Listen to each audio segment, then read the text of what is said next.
On the first Thursday of every month, we look at my book, Eating an Elephant, Write Your Life One Bite at a Time, and focus in on one particular bite. Today, the one we're going to look at is bite number 95, and it's called Hold It Up to the Light. And this focuses on revising your stories. When you revise, you need to put some distance between yourself and the writing. A couple of hours, absolute minimum. A couple of days, even better. That bit of time and distance can provide the objectivity you need to truly edit your work. Hi, I'm Patricia Charpentier, and welcome to episode 38 of the Life Writers Vlog, where you can find inspiration and useful tips to help you write your life stories. Bite number 95 contains a series of 6 questions to ask yourself. What you want to do is look at your piece and then answer these questions as objectively as possible when you're going through the editing and revision process. Now, the first one is, what is the story about? Okay, that sounds kind of silly, like, of course, this is what the story is about. But we need to have a really clear understanding of what the story is about to ensure it's fulfilling the purpose we intended. Number 2 is, does each paragraph support the story?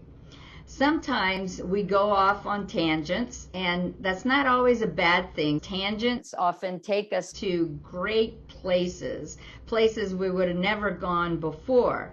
But when you are revising an intact story, each paragraph needs to serve the story and serve the purpose of the story. That's why the second question is, does each paragraph support the story?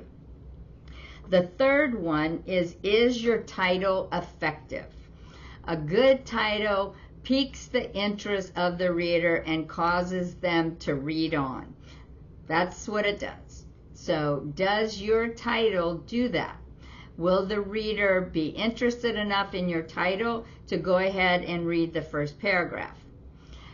The fourth one is, does the opening grab the attention of the reader? Like the title, you want your opening to pique interest. You want to entice the reader to read the next paragraph and the next paragraph and so on. So is your opening intriguing enough to keep the reader reading? Number 5 is, have you adequately described the people in your story?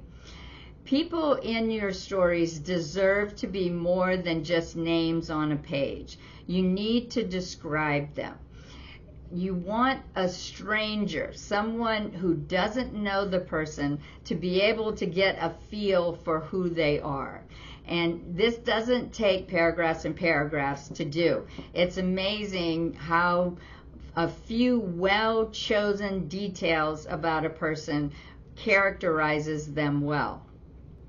And number 6 is, have you adequately described the place or places where your story unfolds? Every story takes place somewhere, and that place deserves some attention on the page.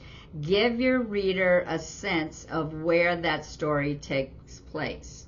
If you can answer yes to all these questions to your satisfaction, then you are well on your way to having a good edited version of your story.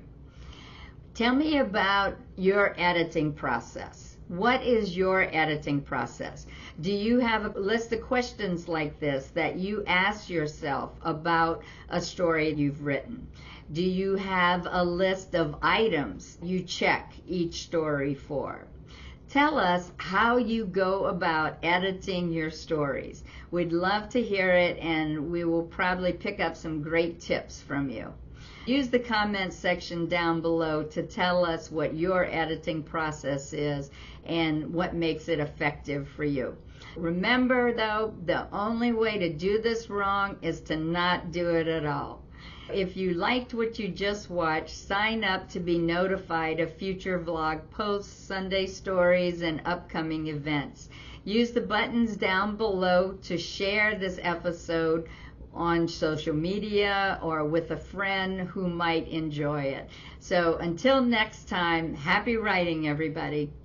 If you enjoyed this week's episode, you will love our Life Writers membership. Whether you don't know where to start writing your life stories, have started and stopped many times, or have been writing but want to receive feedback to make your stories better, the Life Writers membership is where you need to be. We have a Get Started roadmap, an extensive library of instructional videos, live events via Zoom, and a supportive and active community. If you want to take the stories that live in your heart and mind and put them onto the page, check out Life Writers at lifewriters.us.